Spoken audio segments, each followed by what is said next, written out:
Alright, it's Steve back again with another edition of Steve's Vintage Model Builds. And we've got a few miscellaneous things today, a little bit of an update.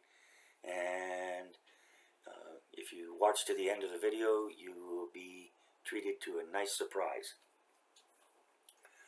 So I had mentioned in a previous video that, maybe more than once, that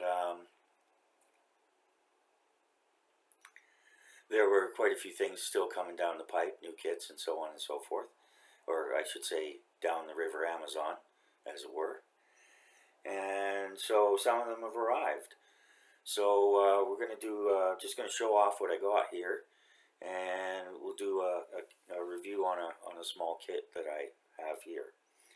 So I'm going to set this aside for the moment.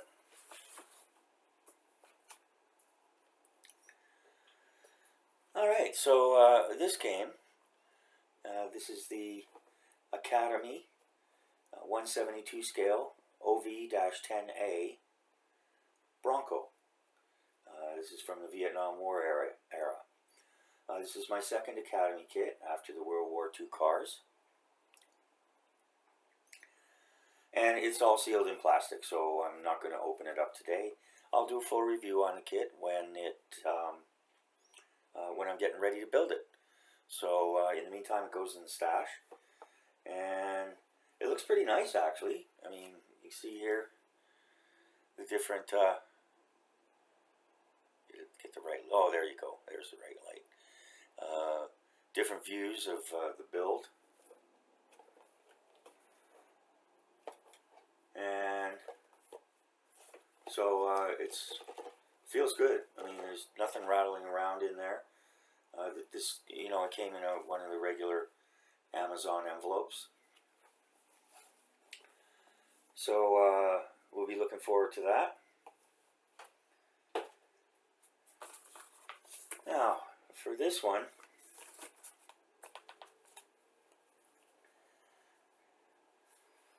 let's let me see if I can slide this out.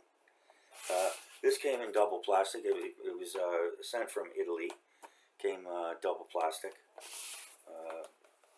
envelope, and good sturdy plastic. You know, the gray stuff that Amazon uses and all that. So, okay, so we'll get rid of this.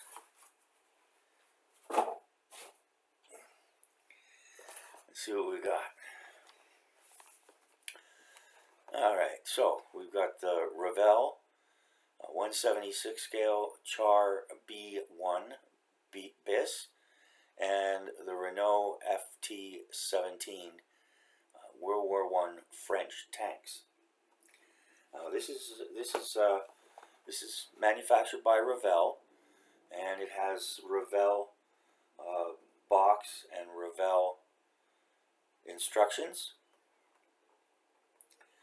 They've also molded the parts, but the molds themselves were actually matchbox molds from, I think, back in the 1960s, maybe the 70s, early 70s. And that's a little tip for you. If you see the 176, especially if it's a diorama from Revell, then it's probably a matchbox tooled mold. And the matchbox tool molds are almost always perfect. So, you know, you kind of avoid, you know, Revell can be kind of dodgy on some things, especially when it comes to parts fitting together and too much flash. But anyways, so here it is. It's a catalog number 03278, and for a 176 kit, it's got a lot of parts, 96 parts. And then it gives you the size of the two different tanks. As I said, this is also a diorama. I'll try and get it up there. You can see there. See the diorama there. There's the street and like the ruined walls. And I also think this comes with some figures. So that would be really cool. Alright, so just before we get into this, today I'm using my old camera, but the microphone for the laptop, just to see how it works out. the E-Meet camera that I got, it was a nice little camera, and the audio was perfect. It was great, no question at all.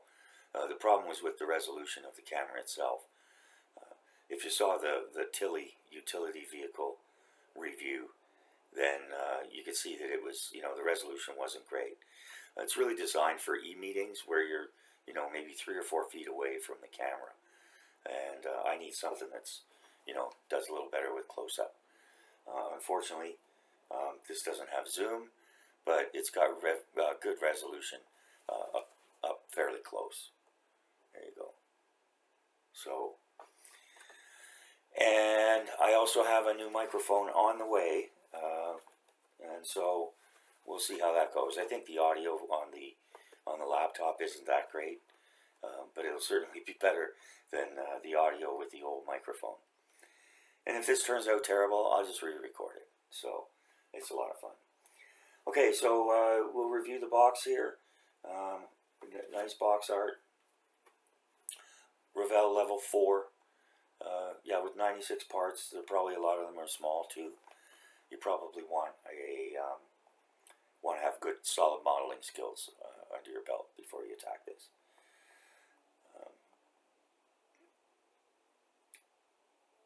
If it's your first kit or you haven't built very many yet, then 176 kits are okay. They'd be good for starters, along with 172 kits, as long as they're not too complicated. Same old story. Crawl, walk, run. Yeah. And so, anyway, so on the side of the box, we get the usual model construction kit consisting of the most famous French tanks of World War I, the Char B.1 bis, and the Renault FT.17.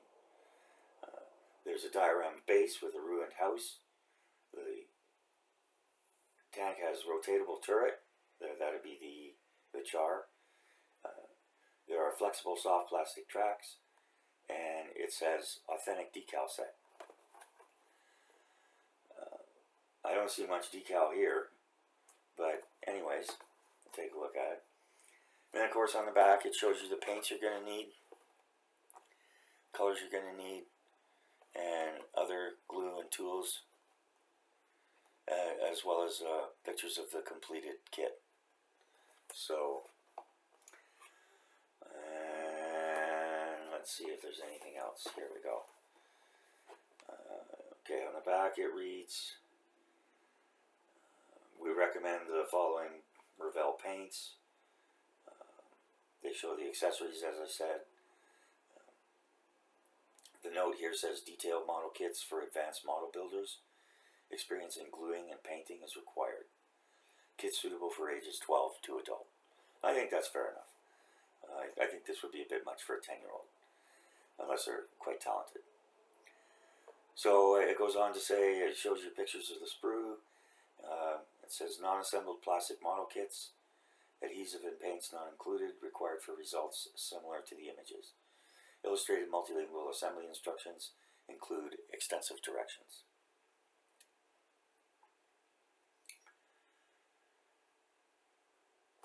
And so that's it for the outer box notes. Alright, so let's get into it, see where we're at.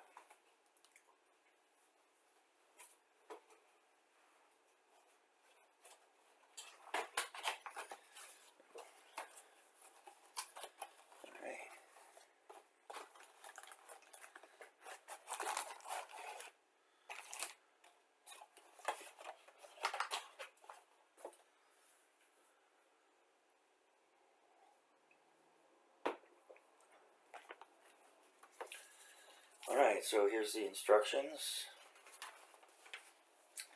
There's also the usual, page with all the legal stuff and,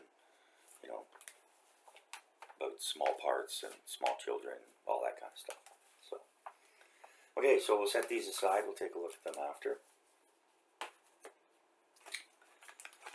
And this was taped.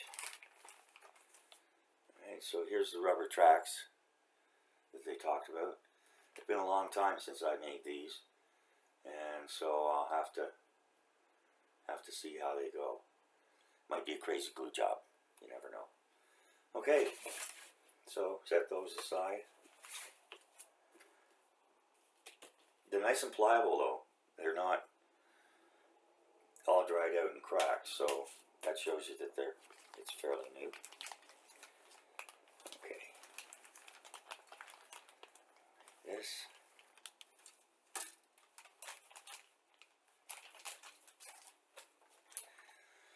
Alright, and the top sprue has the diorama. Here's the street, and the well, this is upside down, but the wall of the building. More wall here, big door, and we've got 1, 2, 3, 4 figures. So 3 look like soldiers, regular soldiers. 2 are walking, and 1 is just standing guard. This one here is for the tank. It's optional. You can put the tank commander in.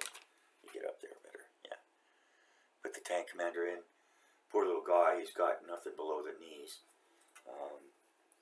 But that's because he has to slip in and fit in. So you don't see his legs anyways if you decide to put him in there. But you also have the option just to close it up with no figure. So okay, so that's the diorama. And then here we've got the sides of the Char and the wheels, most of that construction.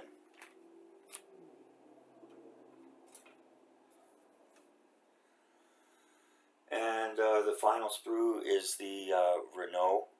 That's this, and the sides and bottom of the Char. It's a 2-layer side construction, and that's pretty standard for the industry. And so we've got that.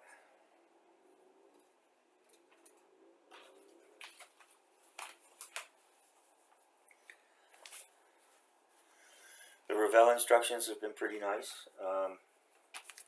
I've been fairly impressed with them. We've got beautiful art here of the completed model,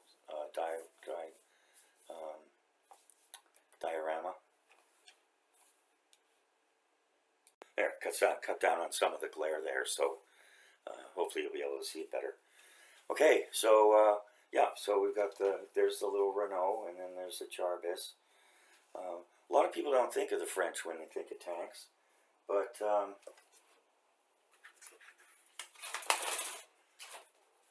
they were pretty much all in.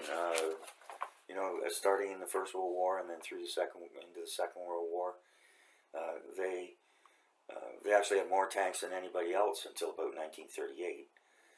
And of course, Charles de Gaulle, a future president of France, he was a tank commander in the First World War and in the early part of the Second World War, and eventually went on to become the leader of the Free French in exile, and as I said, later to become president of France. So a little bit of history. Revell doesn't usually provide that, which is unfortunate, but here's what Wikipedia says. The Char B.1 was a French heavy tank manufactured before World War II. Actually, it was during World War I, but anyways. The Char B.1 was a specialized breakthrough vehicle, originally conceived as a self-propelled gun with a 75mm howitzer in the hull. Later, a 47mm gun in a turret was added to allow it to function also as a char de bataille, a battle tank in French. Fights enemy armor, equipping the armored divisions of the infantry arm. Starting in the early 20s, its development and production was repeatedly delayed, resulting in a vehicle that was both technological complex and expensive, and already obsolescent when real mass production of a derived version, the Char B.1 bis, started in the late 1930s. So, my bad, I'm wrong. It's a World War II tank. It was developed in between the wars and deployed in World War II. I always thought it was a World War I tank. Live and learn. Okay, so among the most powerfully armed and armored tanks of its day, the type was very effective in direct confrontations with German armor in 1940 during the Battle of France. But low speed and high fuel consumption made it ill-adapted to the war of movement then being fought. After the defeat of France, captured Char B.1 bis would be used by Germany, with some rebuilt as flamethrowers, Munitionspanzer, that is, munitions carriers, or mechanized artillery. So, just as Ukraine does today, and most combatants have always done with armor that's been captured, they recycle it for their own use.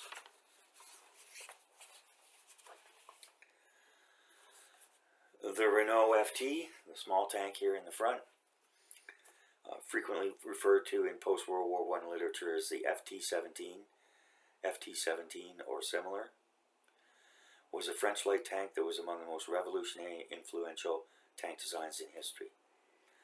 The FT was the first production tank to have its armament within a full rotating turret. The Renault FT's configuration, crew compartment at the front, engine compartment at the back, and main armament in a revolving turret, became and remains the standard tank layout. Consequently, some armored warfare historians have called the Renault FT the world's first modern tank. Over 3,000 Renault FT tanks were manufactured by French industry, most of them in 1918. They saw limited service in the First World War. After World War I, FT tanks were exported in large numbers. Copies and derivative designs were manufactured in the United States, the M1917 light tank in Italy, the Fiat 3000, and in the Soviet Union as the T-18 tank. The Renault FT saw combat during the interwar conflicts around the world, but was considered obsolete at the outbreak of World War II. So we got mix and match here. And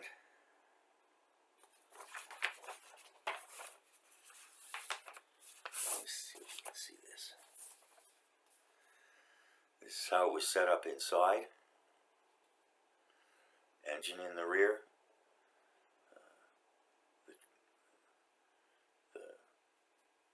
The gunner, and then the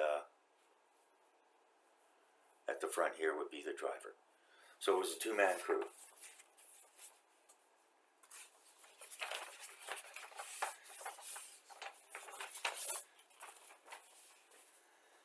Alright, so we'll go through the instructions here.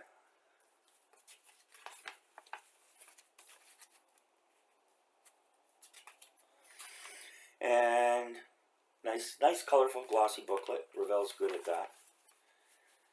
And it's multilingual as well as pictorial. So, read and follow the instructions. And as well as I always recommend, soak the parts in mild soapy water for 15 or 20 minutes. Then rinse them off well and let them dry. The reason for that is that the molds can leave some residue. Because what happens is they coat the injection molds with a very light film to make it easier for the hardened plastic to be released. So I guess they go through some washing at the factory, and then they're bagged and boxed. But it's always a good idea to do it anyways. So never hurts. Plus any dust that's accumulated or anything like that, especially a kit where it didn't come in a bag. The dust would settle and accumulate, and you want to be able to make sure you wash that off. Alright, so then you've got the legend for construction. Glue, don't glue, paint, do this twice, step number, optional parts, wait for glue or paint to dry, and so on and so forth. Then you get a full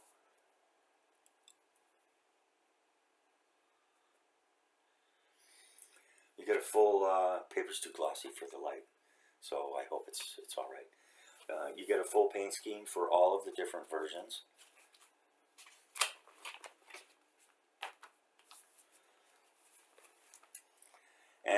here you get a sprue map. It includes the vinyl tracks, the usual warnings and cautions before you start, and then get your instructions.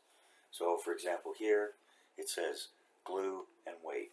So what you want to do is you want to do this sub-assembly and then set it aside to let it dry. It's probably best to let them dry overnight, but at least a couple hours is what you want. And then it just goes through. This is for the Char,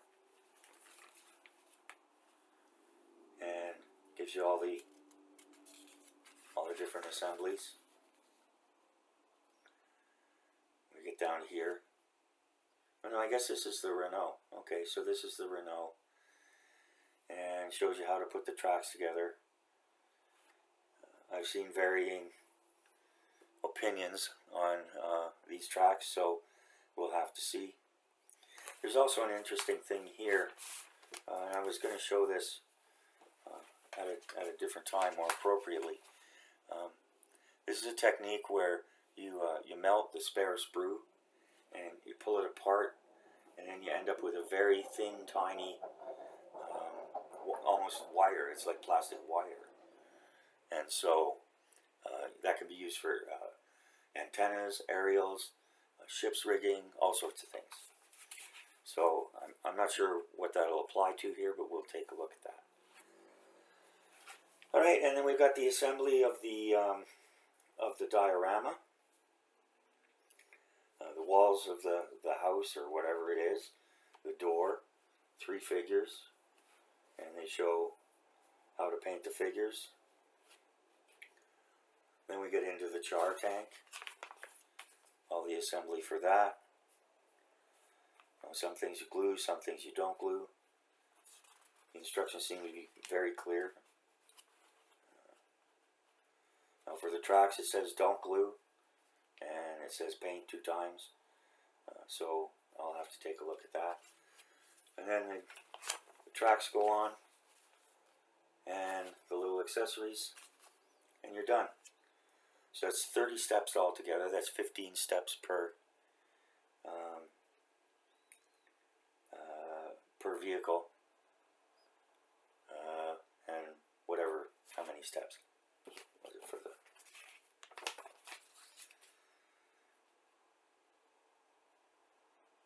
Yeah, so 19 steps for the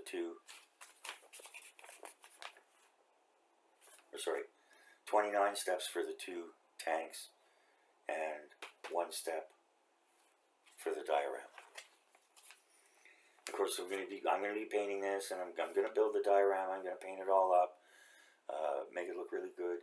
Well, and then I'm going to use this as the foundation or the base of a larger diorama. Not super huge, but larger.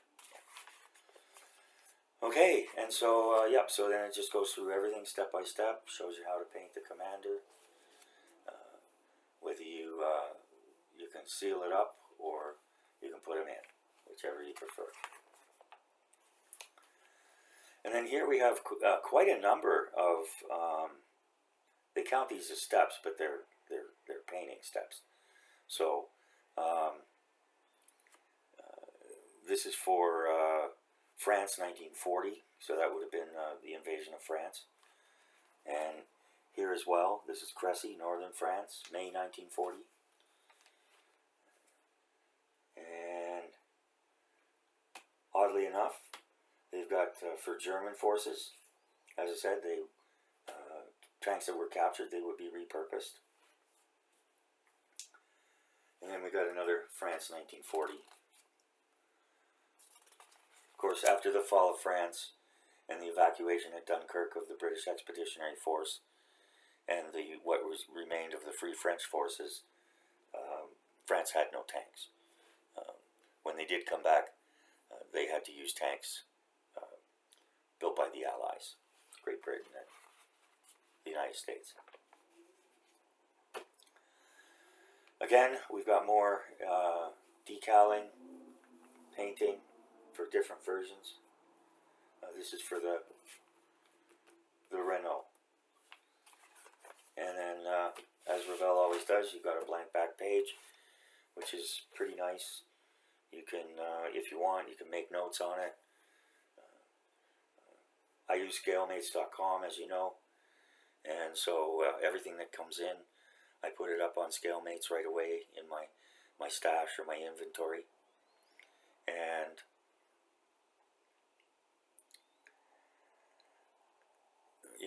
then I know when I got it. There's a place there you can put notes on the condition, whether it's new or used, whether it's in perfect mint condition, or if there's some parts missing or damaged, all sorts of things. You can also create a project for when you start to build it, and there's also an album that you can publish photographs to of your completed work, or step by step as you work through the project. Now, there is a problem. So up till now, I was, everything was great. The sprues are beautiful. There's little or no flash, even though there's some very tiny parts. There's no parts that appear to be bent or broken. Nothing's broken off the sprues. The shipping packaging, the external packaging, was fabulous, good and sturdy. The problem is, it says you get decals, and there are no decals. So, I don't know, maybe I'll contact the manufacturer and they can send a set out to me or something. Or provide me with some place where I can, download stencils or something. There doesn't look to be very much, really. I mean, they're numbered, and there's a rondelle on the back here, a little heart, stripe here. So, yeah, I'm going to have to take half a point off for that. No decals, especially when it says on the side of the box, specific to the kit, that it has decals. So we'll see what we can do about that, and that's it. So that's a 9.5. Only disappointment is the lack of decals, even though there wouldn't be that many. Alright, so I'm going to set this aside because I promised something special.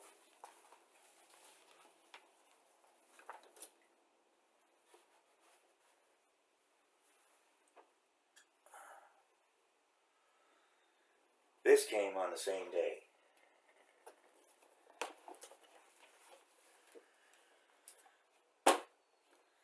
The Apollo 11 Saturn V rocket in 1/144 scale by Revell. It's the 50th anniversary of the moon landing, 1969 to 2019. I've been wanting one of these for a long time, but they're expensive. And I got this one on sale. Good sale. I think it was 40% off or something. Anyways, so yeah, so I grabbed it. And my friend Peter Oxley in the UK, I had mentioned that I had ordered this. We were chatting, and I mentioned that I'd ordered it, and he's like, oh no. He said, that kid is such a ripoff. I guess he said he had it, but he said the main body here was just flexible styrene, like the thin styrene you would use for building things from scratch or whatever. And he was quite disappointed in that. And so we kind of laughed about it. We're like, oh yeah, well, Revell, yeah. So, but anyways, I guess they upped their game. Peter must have had a different version because they've upped their game here with this kit. And all of this section is just the regular plastic, and it's good and sturdy. It's a good kit. I looked inside. I'll do a full review before doing the build, or maybe I'll just do a review, because there's a lot of stuff in the inventory. But yeah, it's got 82 parts, and let's see here. Look on the back. There's the lunar landing module.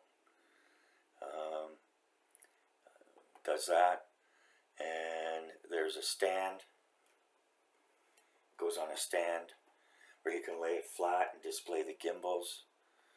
Or I suppose you could make a stand where you could, it goes on the thing, and then you can see underneath where the gimbals are. The gimbals are these round things at the bottom of the rocket that direct the stream of the jet coming out. And so, yeah, it says 77.5 centimeters tall. So that's a good size, and that'll go in the corner someplace where it can just stand up straight. And I plan to do kind of in the hobby room, and I kind of plan to do a little display from oldest types of aircraft, all the way up to the moon, the moon shot, as they called it, to the moon launch, for when we astronauts from the United States landed on the moon for the first time. So yeah, I hope that'll be a lot of fun. I looked at the instructions online and stuff, and it looks okay. So, of course, with the Revell, the proof will be in the fitting, and if those big semi-cylindrical parts will go together properly. All right, so that's it for today. Thanks again to all my subscribers. I really appreciate it. I'm getting lots of views. The vintage model builds are getting a lot more attention and appreciation than the model railway ones did. So I appreciate everyone's time that they come and spend some with me, viewers as well as subscribers. And so if you like what you see, hit the like button and subscribe.